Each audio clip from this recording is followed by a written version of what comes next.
哎，怡姐，这附近这么多漂亮的景点，我们干嘛站在这边啊？因为我要带你走上自由之路。自由之路？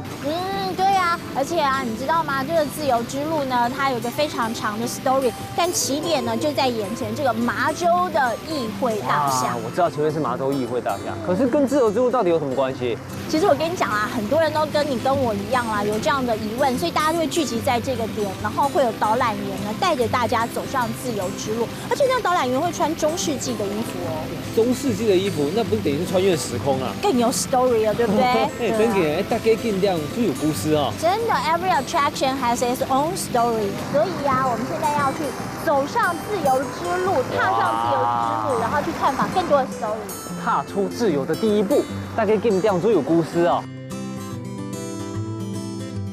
走了好久哦，哎，终于到了。我们终于走到这个景点了，而且呢，这个老北教堂呢有一个非常特别的 story。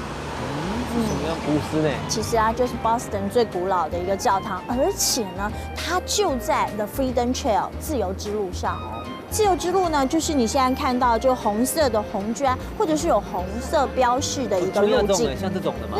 总共啊4公里。横跨10个街区，有16个景点，然后啊 ，every attraction has its own story。哦，大家尽量哦，都有故事呢。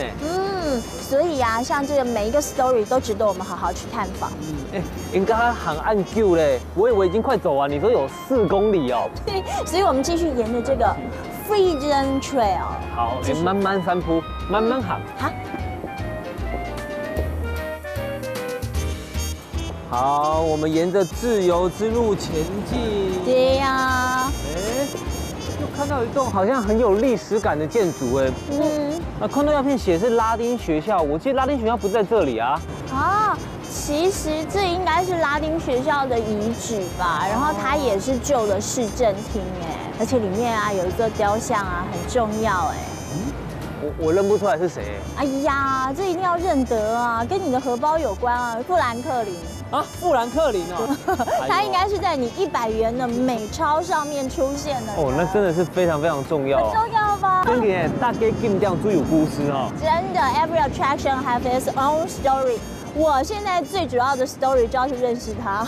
好，那我们沿着自由之路再继续看。我要带你走上自由之路，因为在这条路上啊 ，every attraction has its own story。大家尽量都有故事。